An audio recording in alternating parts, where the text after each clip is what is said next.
Good morning students, পুনরায় তোমাদের স্বাগত জানাই ই লার্নিং প্রসেসে।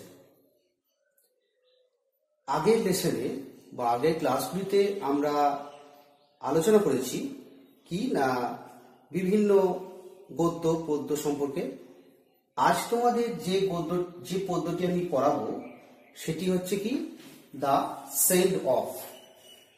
দ্য সেন্ড অফ এই কবিতাটি হচ্ছে অত্যন্ত একটা গুরুত্বপূর্ণ কবিতা, যেখানে ওয়ার মানে যুদ্ধ সম্পর্কে বিভিন্ন তথ্য দেওয়া আছে, যে আমাদের মানবিক দিকটি এখানে তুলে ধরা হয়েছে। তো কবিতাটার নাম হচ্ছে সেন্ড অফ, যার বাংলা অর্থ কি? বাংলা অর্থ হচ্ছে বিদায়। ঠিক আছে, তো সেন্ড অফ এর বাংলা হচ্ছে বিদায়। বিদায় জানাচ্ছে কাকে? যে এখানে আমরা দেখতে পাচ্ছি কবিতায় লক্ষ্য করতে পারবো যে বিভিন্ন যারা সৈনিক হয় তারা যুদ্ধক্ষেত্রে যায়। তো যুদ্ধক্ষেত্রে যাওয়ার আগে তাদের বিদায় জানাবার যে পরিস্থিতিটা, যে সার্কামস্টেন্সটা লক্ষ্য করা যাচ্ছে, ঠিক সেটা এখানে ব্যাখ্যা করা হয়েছে। চলে যাব আমরা কবি পরিচিতির দিকে। কবি পরিচিতি অর্থাৎ সেন্ড অফ কবিতাটা কে লিখেছেন? কবিকে উইলফ্রিড আওয়েন। উইলফ্রিড আওয়েন কে? a war poet, যুদ্ধের কবি। তো ওয়ার পোয়েটের ক্ষেত্রে আমি একটু রেফারেন্সে যাই। একটা কথা আছে, প্রো পাত্রিয়া মরি ডালস এর ডেকোরাম এস্ট।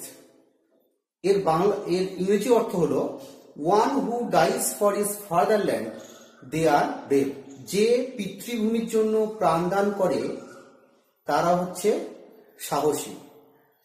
এটা কি না, যুদ্ধের কবি যারা ছিল তাদের কিন্তু দুটো ভাগ ছিল।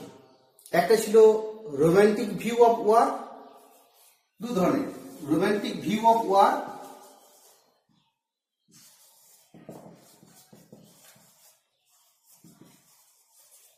আর একটা হচ্ছে anti romantic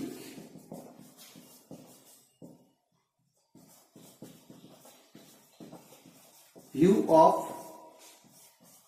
anti view of war. এই দু ধরনের কবি ছিল। তাহলে উইলফ্রিড আওয়েন কোন ধরনের ছিল? Anti romantic view of war. Wilfred Owen কেন বুঝতে পেরেছিল? উইলফ্রিড আওয়েন প্রথম বিশ্বযুদ্ধের একজন যোদ্ধাও ছিলেন, সেহেতু তিনি বুঝতে পেরেছিলেন যুদ্ধের ফল শুধুমাত্র ভয়াবহ, নিষ্ফল।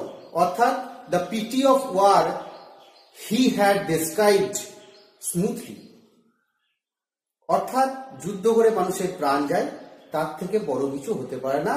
এটা হচ্ছে হিউম্যান যে সিভিলাইজেশন তার ডিস্ট্রাকশন, অর্থাৎ মনুষ্য জাতির পতন হচ্ছে যুদ্ধ। অর্থাৎ যুদ্ধ না করে শান্তির পথ অবলম্বন করাটা উইলফ্রিড আওয়েন শ্রেয় বলে মনে করেছিলেন। এই কবিতার মাধ্যমে তিনি নিছক ঠাট্টা করেও কোনো কোনো জায়গায় ব্যাখ্যা করেছেন, যখন যুদ্ধ করতে যায় তার আগে আমরা কিভাবে তাকে অভ্যর্থনা জানাই এবং তাকে বিদায় জানাই। তো উইলফ্রিড আওয়েন এই কবিতার মধ্যে যে জিনিসটা ব্যক্ত করতে চাইলেন সেটা আমি বললাম। এবার আমরা একটু চলে যাব সেই যেটা কবিতার বিষয়বস্তু, যে the present piece, one of আওয়েন্স most famous poems, speaks about the pity of sending young men to the battlefront with the knowledge that few of them will return alive. বলছে যে যতজন যুদ্ধক্ষেত্রে যায়, বিদায় জানাই আমরা ঠিকই, কিন্তু যুদ্ধক্ষেত্রে যতজন যায় তার মধ্যে few of them return, তাদের মধ্যে খুব কম সংখ্যক যারা কিন্তু ফিরে আসে। অর্থাৎ তাদের জীবনের কোনো মূল্য থাকে না ওখানে। ঠিক আছে, এবার আমরা সেই কবিতার মধ্যে চলে যাব। Down the close darkening lanes they sang their way. Down the close, নেমে আসছি কোথায়? খুব সংকীর্ণ ডার্কেনিং লেন্স, অন্ধকারময় গলিপথগুলো দিয়ে, দে স্যাং দেয়ার ওয়েজ, তারা তাদের পথ পেয়ে এগিয়ে যাচ্ছে গান গাইতে গাইতে। কারা? কি গান? এটা কোনো আনন্দের গান নয়। তারা যে গানটা গাচ্ছে সেটা কি? ওই সময়টাকে তারা রিক্রিয়েশন মুডে নিয়ে এসে যুদ্ধ করতে চলে। এটা মানুষ যাতে তাদের প্রতি বিরক্ত না হয় বা তাদের প্রতি কোনোভাবে সিম্প্যাথি যাতে তাদের প্রতি গ্রো না করে সেটা কিন্তু বারবার চেষ্টা করেছে। টু দেয়ার সাইডিং সেট, তাদের নিজেদের পক্ষ অবলম্বন করে, সাইডিং সেট হচ্ছে একটা নির্দিষ্ট পক্ষ অবলম্বন করে, মানে একটা দিককে মেনটেন করে তারা এগিয়ে চলল। And line the train with faces grimly gay, এবং ট্রেনে সারিবদ্ধভাবে দেখা যাচ্ছে কি না ফেসেস, কিছু মুখ যেগুলো হচ্ছে ক্ষমাহীন আনন্দে।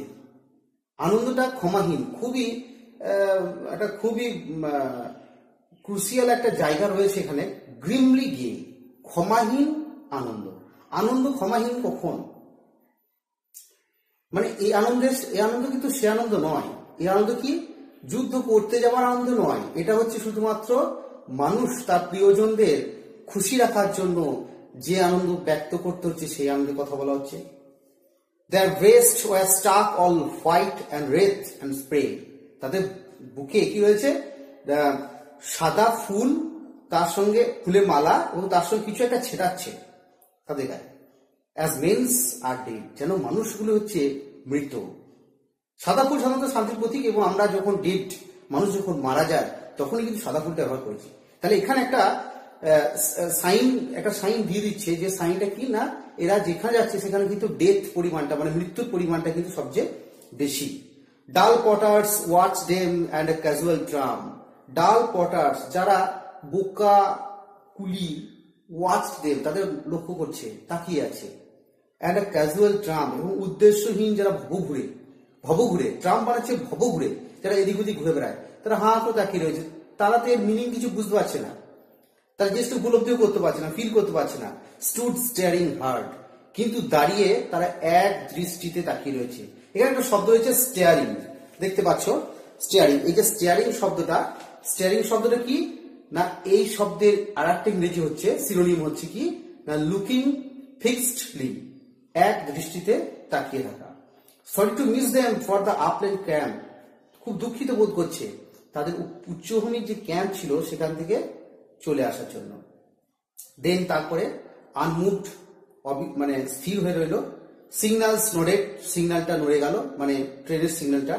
And a lamp winked to the guard, এবং এক পলক একটা আলো যেন জ্বলে উঠলো সেই গার্ড, মানে রক্ষী, ট্রেনের রক্ষীর কাছ থেকে। এবার ট্রেনটা মুভ করতে শুরু করলো। কবিতাটা আমরা যতদূর পড়লাম, আজকে আমি পড়ালাম শুধু পার্ট 1। এরপর আমরা যেটা ডিসকাস করব সেই ডিসকাসিং জায়গাটা হচ্ছে কিরকম না কোশ্চেন আনসার নিয়ে ডিসকাসিং করব, এবং বিষয়টা কতটা তোমরা বুঝতে পারলে সেটা নিয়েও আলোচনা করব। তাহলে পার্ট 1 আজ হলো। এবার তোমাদের আমি কিন্তু গ্রুপে বিভিন্ন রকম প্রশ্নের পিডিএফ করে বিভিন্ন প্রশ্নগুলো দেবো, প্রশ্নগুলো উত্তর পারলে তোমরা করবে, না পারলে আমি ওগুলো করব এবং বুঝিয়ে জিনিসটাকে বলে দেবো। তাহলে আমাদের হোম টাস্কের জন্য কিছুটা, এর পরের অংশটা আমরা হোম টাস্ক নিয়ে আলোচনা করব।